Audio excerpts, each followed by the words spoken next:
Hi everyone, let's talk about Villages of Valeria, and this is a really nice, lightning fast little card game where you're trying to, you don't necessarily have to, but you're trying to build up a little engine of either trying to get the powers for a certain action, trying to combine those together and try and get the right resources and the right cards together so you can keep churning out buildings or keep recruiting the people that are coming out for points and even more powers that are going to make your actions even more powerful later on in the game.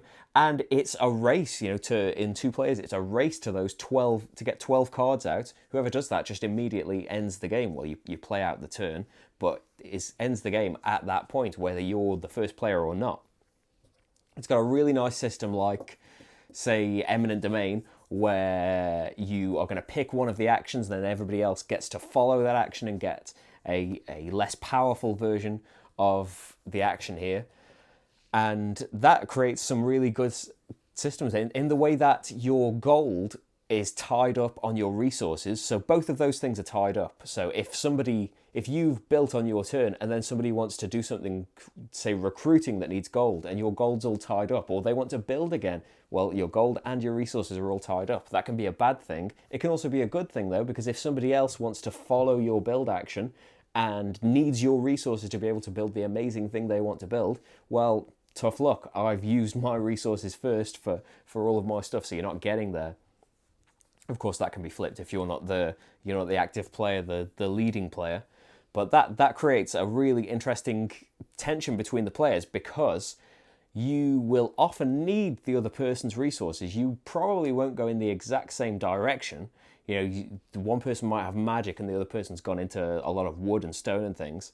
And having that available can give you access to these buildings that you would otherwise have to ignore, but at a really nice cost because you are giving up gold, which is giving you the flexibility to be able to keep building more expensive things. It's giving you the opportunity to be able to recruit the adventurers. You are giving that up because you have to give it to the person who has that resource. And it's worth a point as well, potentially more if you get, say, the bard who makes the gold worth an extra point each up to 6.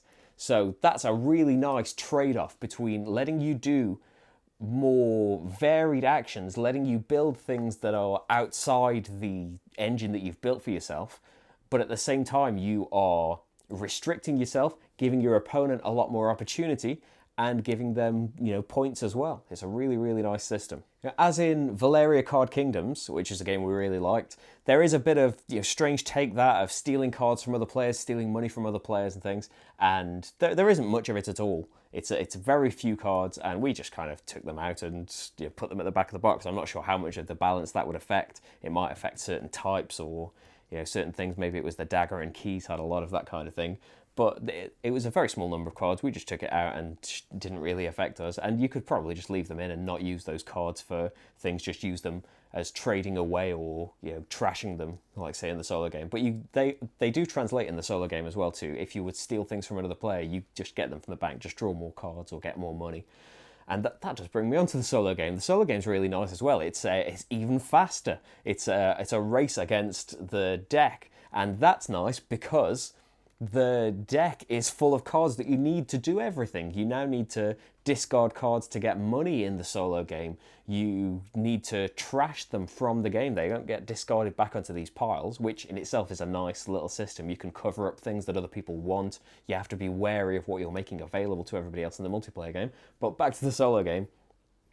Yeah, everything is tied into getting more cards, as I did in my game. I was building up to get a load of free cards for things, and in the end I was thinking maybe that didn't really help me because it was making me race through the deck when if I didn't have those bonuses, maybe I wouldn't be. So the solo game's really nice. The multiplayer game, very, very fast playing and enjoyable.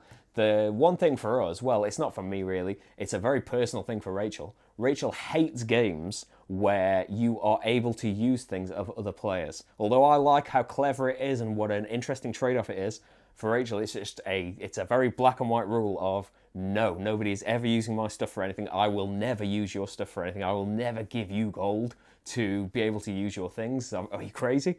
So for us, really, that takes a big chunk of the game out because Rachel will never do that and will never allow anyone to do that to her. So it does, put a little hurdle in there. But presumably, if you're not bothered about that, then that won't affect you. And I think this is a really nice little card game where there's a lot going on in such a tiny little box and just a deck of cards. So that's Villages of Valeria, and thank you for watching, and I'll see you for the next game. Bye, everyone.